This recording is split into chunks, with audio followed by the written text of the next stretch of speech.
Uh, I did, but I think in this day and age, I think dating is almost. I don't want to say it's too easy, but I think it's probably easier because it seems as if people say, I want to date. If you just keep it 100 with me, say I want this or I want that from you, and let me decide. So It could all be should so simple. yeah, so should dating be easy if somebody say, "Hey, I just want to sleep with you tonight"? They put the ball in your court and let you make that decision. And if that's what you Yes. do, then that's what you do. But they put they draw four on the table, if you will, I guess in Uno terms, and they let you know what they were doing. So at the end of the day, there's really nobody to blame. So I think dating could be easy. I Yeah, think when it's you the have the open tools, season. it's a lot of fun. You're in the power seat. And I used to do a lot of content on self-love and helping yourself. I don't think the people were necessarily ready for that. And it could just be that my content was really dry, but I took a little while and I was talking about that. And that's what I kept talking about was your power. There's so much power. There's so many things, that you don't have control over. But when in every aspect of your life, you recognize the part that you do control, once you slip into that driver's seat, because a lot of us, we don't realize that we're sitting in the passenger seat complaining about where the car is going, then get your butt up, get in the driver's seat. Once you do that, it's a whole different game. So like if I let you take the driver's seat, you might take me to Bakersfield, which people in California know what that means. Okay, that's like nowhereville. No shade, Bakersfield, but nobody is like, oh, where are we going? Road trip to Bakersfield? No, you just don't. You just if you happen to live there, okay, whatever. Housing is inexpensive. But if I get in the driver's seat, maybe I take us to Beverly Hills or I take us to Vegas or whatever the quintessential thing is, Malibu, whatever. Mhm. Because I'm taking it. So it's not that the United States was terrible. It's just that I didn't get a say and where we were Mhm. going. So whether I want to go to a cabin in the woods or a ranch in Montana or the beaches of Malibu, I get to decide. So many people are leaving things to happenstance that it doesn't have to be. And the other thing is, people are living with a sense of desperation. So let's Mhm. take the exact example of you where you say, put all the cards on the table, right? Let's say you're a guy. I just want booty. That's all I want. Well, if he encounters someone like me, I will say, thank you, kind sir. That's not what I have to give to you. And we move on. But in his mind, if he's in a state of desperation, he's going to panic and go, well, I don't know where else I'm going to get it. As opposed to a person who's all there will go, Mhm. okay, it's a numbers game. Let me just go to the next person. What we Mhm. tend to do is we shut down with every single person and want that one person to be end all. We got to get over that pride thing and that fear that there's not going to be someone that fits what you want. Keep it pushing. Just don't try to manipulate people. Push it until you find that person who's like, yes, I want sex with no strings. Boom. Now you got your girl. But maybe it took three more phone calls or four more phone calls, but you're getting what you wanted. Yeah, right. Oh my God, I love that. Mandel Davis says dating has always been fun. The confusing part is knowing when to move forward to more than just dating. Oh, I would say that part is the easiest part. Dating has always been hard for me in the past, and I've always known when to move forward. It's weeding out all the crap in between. But I respect your Yeah, perspective, much Mr. much Davis. respect. Thanks for joining us, Mandel. You interviewed Jay Barnett. I'm a big fan. How did that Oh, happen? nice. And it was a great interview, by the way. I think you did a wonderful job.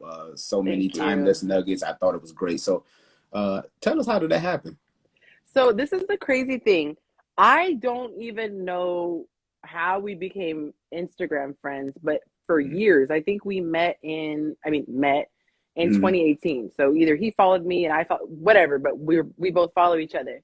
And so I've always interacted with his posts and things. I, agree with a lot of stuff that he has to say. So over, you just develop like friendships with people through social media. And so I think he tagged me in a post. No, I think I commented on a post. Sorry. I commented on a comment on his post. And Uh, I didn't know the relationship between him and the guy who had commented that I commented to. mm, So he was like, hey, because I was joking, right? Because this guy's very sarcastic too. This third guy, he was joking, and I was joking back. And Jay basically was like, "Oh, so and so meet Yancy, Yancy meet so and so," and then that guy and I ended up connecting and like really hitting it off. So that guy ended up being, he's won multiple awards. He's an amazing, I don't know if you call him filmmaker, but cinematographer. Hmm. And he actually was the guy who filmed Jay's video. So, okay, his name is Laterris, and Laterris did a video on Laterris's channel, and it went viral. Like it blew up for Jay, Okay. right? It like introduced him to so many people, and power of social media and YouTube. Yeah. So Because he this was on. guy, Yeah, I'm sorry not to cut you off, because he was on Breakfast Club the other not too long ago. because of all this attention that's been Mm. building, he's been working his butt off and doing different Mm. podcasts and things like that. And all it takes is that one's just, you know. Yeah. So as far as I could see, it seemed like that really had a big impact, right? Not to mention, not to downplay his contributions, but Right. there was magic when those two came together. So that guy who filmed his episode said, "Look, this could be magic. If you can get yourself out here to Dallas, where his studio was and where Jay also lives, he's Mm. like, I'll shoot it for you." And I was like, say Wow. less, say less. Let me get my coins together. I'm gonna stay with a friend. Like, Yeah. we're gonna work this out, and the rest is history. So that's how that came about. And then we ended up doing an additional show together, which we've gotten really great feedback on. It was like a 4-person panel. We shot that as well, and both of those are on Laterris's channel. He has a podcast. Shout out to him, Dear Mhm. Future Wifey, and that thing has gone nuts. Like Yeah. that thing took off. So shout out to him for that. Wow. Didn't The mean to power give of you like the social media. girl long answer, but it wasn't like I could have said I met him through Instagram. No, it's all good, because you never know who's watching or who's listening. Someone might need a little inspiration that, you might be one Instagram post away from blowing up, right? So true. And it was so cool because when we did this, it was before the Breakfast Club, and he was like, "Oh my God, I'm Okay. going to be on the Breakfast Club." He was obviously excited about that. But he had just wrapped a show he did with Taraji P. Henson. I always feel like I'm saying her name Mm, incorrectly. But yeah. he and I always talk about this. When the Lord is ordering your steps, and Lateris too, when the Lord is ordering your steps, sorry, I go faith, but It's all it good. it just You're good. opens doors that you otherwise couldn't open. And so watching Lateris, watching Jay, and jokingly say I get jealous, but it's more of a like, oh, that's what I want. I want to be able to have a platform to where I can share because this means so much to me. But seeing my big brothers, so to speak, doing these things, it encourages me to keep going, keep going, keep going. So Mhm. yeah, it's been cool. Yeah. I mean, that's how I met you, right? Yeah, So, exactly. yeah, here we are on IG Live. So, yeah, so somebody's just an Instagram post or a tweet away from what you're doing. So stay inspired. And you can't stop what's for you, so we may as well keep going. Come on now. You did a video on dating and how sometimes it can get harder, specifically dating officially, but nothing really changes. I thought that was so great, because you was talking about, you're like, okay, now your girlfriend, boyfriend, we're official, but nothing really changes. Like, I thought that was so dope. Can you expound on that? Because I'm Yeah, sure you can help somebody tonight. thank you. I actually was really excited about that video. I believe that's the one where it says why dating without titles, something about dating without titles. Yeah. Okay, I was trying to see if that's one of my yeah. So basically, I had this epiphany, and I was like, we have all these technical things that we go through this checklist, right? Like, let's say it's me and you. So we could say we meet, we start talking, we exchange phone numbers.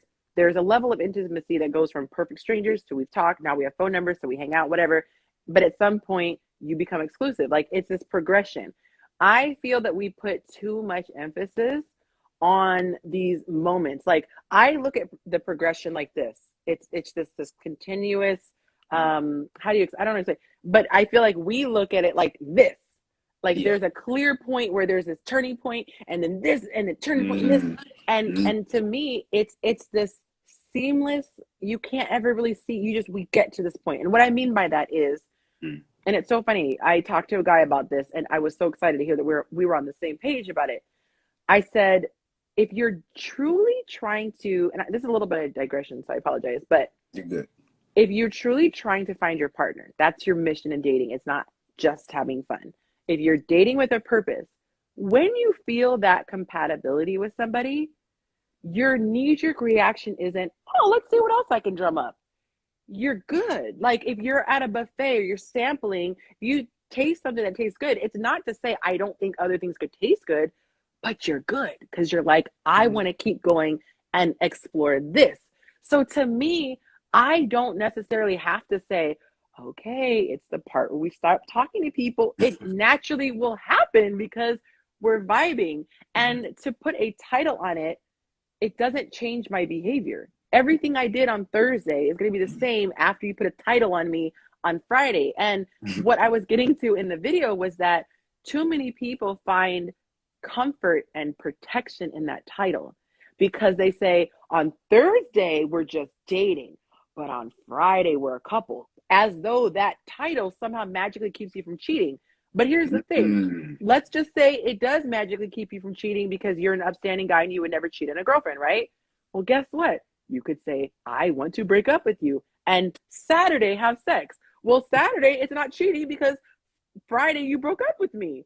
So it's like the action can still happen. So instead of putting so much weight on it, oh, this is my man.